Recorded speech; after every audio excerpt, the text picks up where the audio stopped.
नमस्कार, मैं हूं साक्षी और आप देख रहे हैं एसडी न्यूज नेटवर्क पर आज की बड़ी खबरें फटाफट अंदाज में। नमस्कार, मैं हूं साक्षी और आप देख रहे हैं आज की महत्वपूर्ण खबरें फटाफट अंदाज में।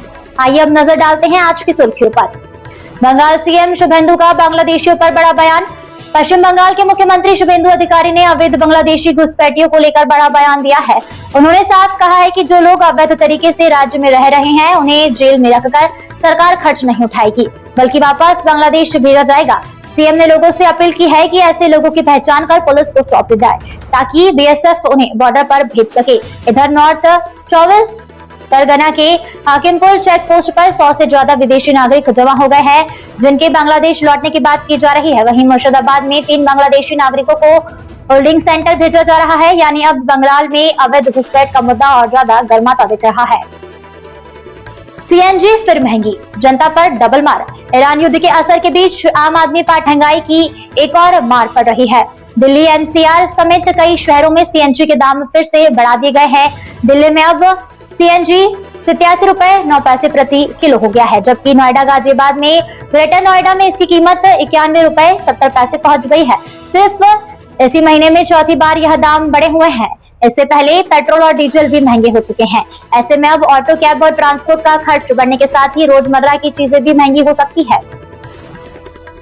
कर्नाटक के नेतृत्व में बदलने की चर्चा तेज हो चुकी है। कर्नाटक की राजनीति में हलचल तेज हो रही है। मुख्यमंत्री सिद्धारमैया और डिप्टी सीएम डीके शिवकुमार आज राहुल गांधी और कांग्रेस अध्यक्ष मल्लिकार्जुन खड़गे से दिल्ली में मुलाकात करेंगे। इस बैठक को राज्य में संभावित नेतृत्व परिवर्तन और कैबिनेट फेरबदल से जोड़कर देखा जा रहा है। सिद्धारमैया ने कहा कि हाईकमान ने बुलाया है इसलिए दिल्ली आए हुए हैं, जबकि शिव कुमार ने भी परिस्थितियों का हवाला दिया है। पार्टी के अंदर शक्ति संतुलन और गृह मंत्री जी परमेश्वर के समर्थन में उठ रही आवाजों से चर्चाओं को और तेज कर दिया गया है। अब सबकी नजर इस हाई लेवल मीटिंग पर टिकी हुई है। त्रिशा डेथ केस में आज फिर से अहम सुनवाई। एक्ट्रेस त्रिशा शर्मा मौत मामले में आज भोपाल जिला कोर्ट में अहम सुनवाई होने जा रही है। मामला कॉल डिटेल रिकॉर्ड और सीसीटीवी फुटेज सुरक्षित रखने से जुड़ा हुआ है। इसी बीच सीबीआई ने जांच अपने हाथ में लेने के बाद अब गिरिबाला और समर्थ के खिलाफ एफआईआर दर्ज की है। परिवार की ओर से आरोप लगाया गया है कि त्रिशा को दहेज के लिए प्रताड़ित किया जा रहा था। वहीं पुलिस उस बेल्ट की फॉरेंसिक जांच भी कर रही है जिसे कथित तौर पर फंदा बनाया गया था। माना जा रहा है कि जल्द ही यह केस सीबीआई कोर्ट में ट्रांसफर हो सकता है। दिल्ली जिमखाना क्लब में मांगी गई नई जमीन। 113 साल पुराने दिल्ली जिमखाना क्लब पर अब संकट गहराता जा रहा है। केंद्र सरकार ने क्लब से 27 एकड़ जमीन खाली करने के आदेश दिए हैं और 48 करोड़ रुपए का बकाया ग्राउंड रेट भी मांगा है, जिसके बाद क्लब की जनरल कमेटी ने सरकार से अपील की है कि अगर कब्जे की कार्यवाही आगे बढ़ी जाती है तो क्लब की दूसरी जगह जमीन दी जाए। ब्रिटिश काल से शुरू हुआ यह ऐतिहासिक क्लब अब कानूनी और प्रशासनिक विवादों के बीच फंस गया है। फिलहाल क्लब को 5 जून तक परिसर खाली करने का आदेश मिल चुका है। उन्नाव एक्सप्रेसवे हादसे में 7 की मौत। उन्नाव में लखनऊ आगरा एक्सप्रेसवे पर मंगलवार सुबह बड़ा हादसा हो गया।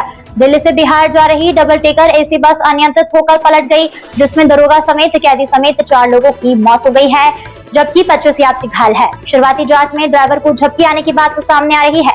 हादसा इतना भयानक था कि कई यात्री खिड़कियों से नीचे जा गिरे और एक यात्री का पैर तक कट गया।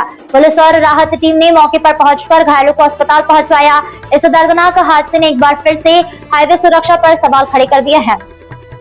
गंगा दशहरा पर घाटों पर उमड़ा आस्था का सैलाब। गंगा दशहरा के मौके पर वाराणसी, प्रयागराज और अयोध्या समेत यूपी के कई शहरों में श्रद्धालुओं की भारी भीड़ उमड़ी। काशी के अस्सी घाट पर मां गंगा को 5100 साड़ियों से बनी हुई 25,000 फीट लंबी चुनरी चढ़ाई गई और 501 लीटर दूध से अभिषेक किया गया। प्रयागराज में लाखों श्रद्धालुओं ने संगम में डुबकी लगाई, तो वहीं अयोध्या के सरयू घाट पर भी श्रद्धा का सैलाब नजर आया। ज्योतिषाचार्य के मुताबिक इस बार गंगा का दशहरा बेहद ही शुभ योग में आया है, इसलिए स्नान और दान का पुण्य कई गुना ज्यादा माना जा रहा है। कैचीधाम जा रहे 4 दोस्तों की दर्दनाक मौत। बाराबंकी में कैचीधाम दर्शन के लिए जा रहे दोस्तों की इनोवा कार हाईवे पर तेज रफ्तार ट्रेलर ने पीछे से जा टकराई।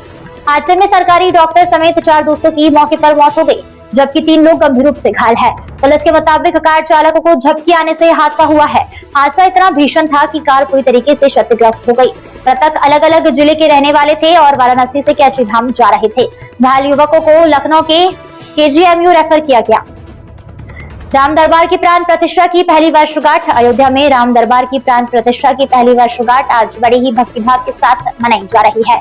सुबह वैदिक मंत्रोच्चार के बीच भगवान राम, माता सीता, लक्ष्मण, भरत, शत्रुघ्न और हनुमान जी का अभिषेक किया गया।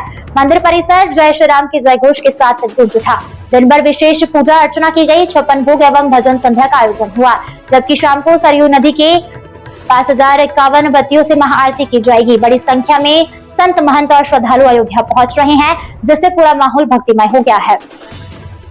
पाकिस्तान ने इजरायल को मान्यता देने से इनकार कर दिया है। अमेरिकी राष्ट्रपति डोनाल्ड ट्रंप की अपील के बावजूद पाकिस्तान ने इजरायल को मान्यता देने से साफ इनकार कर दिया है। पाकिस्तान के रक्षा मंत्री ख्वाजा आसिफ ने कहा है कि देश अपनी मूल विचारधारा से समझौता नहीं करेगा। उन्होंने कहा कि पाकिस्तान का पासपोर्ट आज भी इजरायल के लिए मान्य नहीं है और इसमें कोई भी बदलाव नहीं होगा। दरअसल ट्रंप ने मुस्लिम देश के अब्राहम समझौते में शामिल होकर इजरायल से रिश्ते सुधारने की अपील की, लेकिन पाकिस्तान के इस बयान से साफ है कि वह इस मुद्दे पर अपना पुराना रुख बदलने के मूड में नहीं है।